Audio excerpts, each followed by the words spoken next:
एक राजा थे, वो अपने देश में बड़े वैभव, बड़े प्रभाव उनका था। उनकी एक बगीची थी।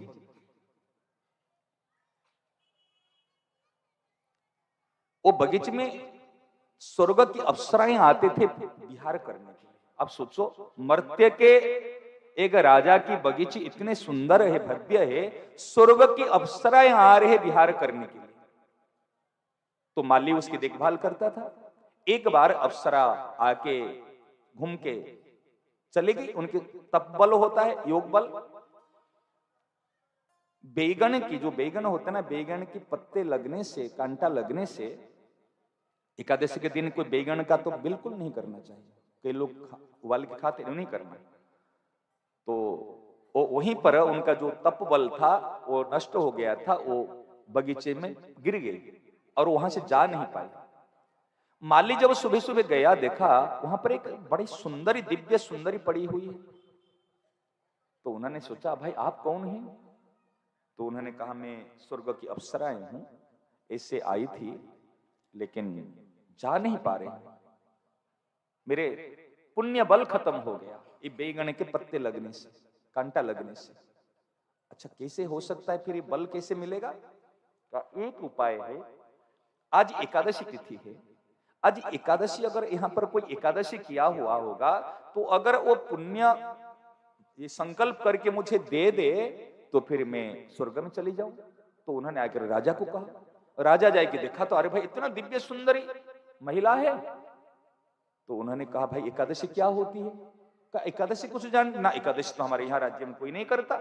हम तो 24 माने 12 महीना तो भात खाते हैं और गेहूं रोटी खाते। अरे एकादशी नहीं करते? ना ना, एकादशी तो नहीं होती। कि चलो एकादशी नहीं है, आज कोई भूखा है क्या? किसी भी कारण से भूखा है क्या? अगर कोई भूखा व्यक्ति जिसने अन्न जल ग्रहण नहीं किया, भात अनाज नहीं खाया, अगर वो भी संकल्प करके दे देगा तो मेरा पुण्य हो जाएगा। क्योंकि जाने चाहे नहीं जाने, एकादशी के दिन तो भूखा है। तो राजा ने घोषणा कराया और वो सूचना दे दी पूरे राज्य में। जब दिया, एक सेठ धनी के घर में एक नौकरानी थी। वो पति पत्नी में उनके उस दिन झगड़ा हो गया था, गंडगोल हो गया था। कि गंडगोल झगड़ा होती है ना पति पत्नी में, बा खूब। और जब पति पत्नी में होते तो पत्नी ने कहा, चल। और पत्नी की क्या है, मेरे से लड़ाई, मैं नहीं खाऊंगी, जा। सबसे बड़ा बल है खाना छोड़ देना। और गुस्सा आते हैं तो खाते पीते नहीं। उस दिन उन्होंने खाया नहीं और पिया नहीं, भूखे प्यासे पड़ी है, रोती है। और इधर से राज कर्मचारी सूचना कि आज राजा ने ढिंडोरा पिटाया है, कौन भूखे है बताओ? जो भूखा है, प्यासा है, उनको राजा की तरफ से इनाम मिलेगा। तो नौकरानी ने सोची, अरे आज इनाम मिलने के बाद क्या बात है, मैं तो भूखी प्यासी ऐसे पड़ी हूं, मैं ऐसे थोड़ी व्रत थोड़ी किया हूं, सोमवार थोड़ी, मैं तो आज पति के साथ में लड़ाई हो गई, गंडगोल हो गया, इसलिए भूखी प्यासी हूं। तो कहा, मैं तो भूखी प्यासी तो हूं, लेकिन पति के साथ में लड़ाई के कारण भूखी प्यासी हूं। क्या तो भी चलेगा, आ जाओ, हमारे देश की तो लाज रहेगी। उनको लेके गए कि आज भूखी प्यासी है इस कारण से, क्या चलेगा?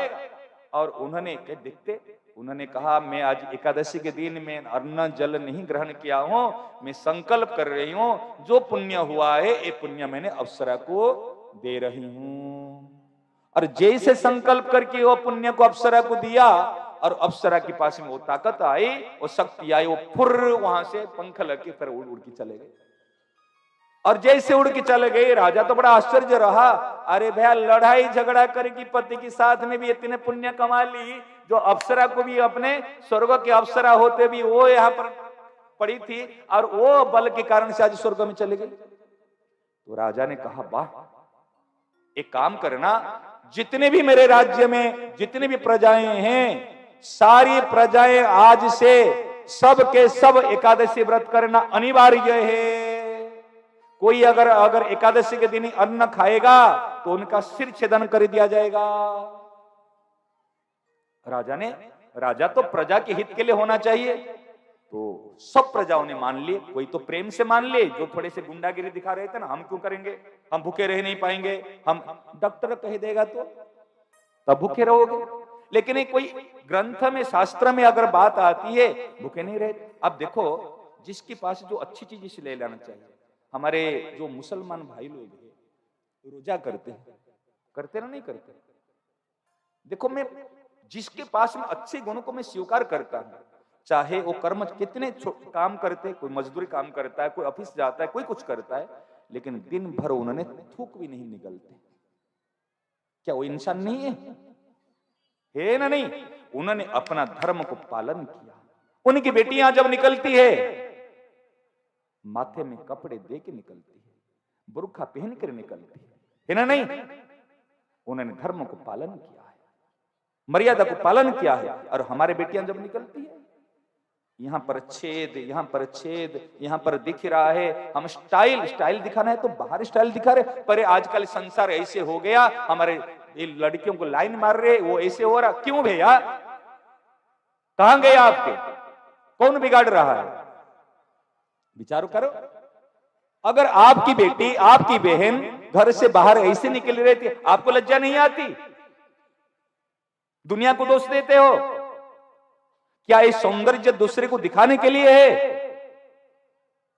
घर में तो आप नाइटी पहन के घूमते हो और बाहर को जाने को सज धज कर निकलते हो, परंतु ये महिलाएं घर में सज धजती है, बाहर जाती है तो ढक के निकलती है। सही ना? नहीं? अरे भाई, जहां जो अच्छे गुण हैं उसको लेने में ले दोष किस बात की? वो अगर रोजा करते हैं, अगर वो गरीब से गरीब, अगर वो शुक्रवार को अपने नमाज धर्म के अनुसार पढ़ते हैं, तो आप गीता क्यों नहीं पढ़ सकते हो? क्यों नहीं पढ़ सकते हो? किसने मना किया? गीता का नाम नहीं जानते हो, गीता घर में नहीं है, ये क्या बात हुई?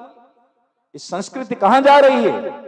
स्वे कर्मणि अविरत। मुसलमान भाई अपना धर्म का पालन करे, हिंदू हमारे सनातनी भाई अपना धर्म का पालन करे, हमारे यहूदी अपने धर्म का पालन करे।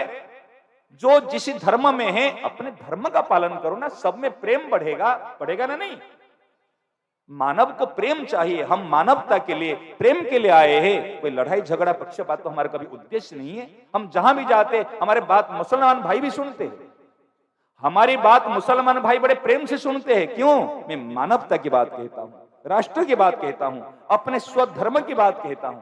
कोई लड़ाई झगड़ा की बात है नहीं। तो एकादशी के दिन क्या हुआ? जैसे राजा ने आदेश दिया तो सब के सब एकादशी करने लगे। अब इतनी ऐसे हुई तो राज्य की जितनी भी प्रजाएं थे, जितने भी प्रजाएं, इतना पुण्य सबका हुआ, यमराज की दरबार बंद हो गया। उसी राज्य से कोई यमपुरी में नहीं गया, कोई नहीं गया। तो फिर राजा ने कहा, जितनी मेरी प्रजाएं हैं सब के सब, जैसे श्री राघवेंद्र सरकार सारी आज अयोध्या वासियों को लेकर आज साकेत गए थे, आज गोकर्ण महाराज कथा सुनाए थे, भागवत कथा सुनाए थे, जितने धुंधुकारी पहले गया था और भागवत कथा श्रवण करा कि सबको सशरीर लेकर अपने वैकुंठ में गए थे। और इस प्रकार राजा ने एकादशी व्रत के प्रभाव से जितनी प्रजाएं थे सबको लेकर भगवान के दरबार में एक साथ गए। देखकर भगवान विस्मित, अरे ये सब के सब ना, ये लोगों ने एकादशी व्रत किए। एकादशी व्रत करने से संपूर्ण पाप नष्ट हो जाता है, भगवान प्रसन्न होते हैं और बहुत बड़ा पुण्य होते हैं। इसलिए सबको कहते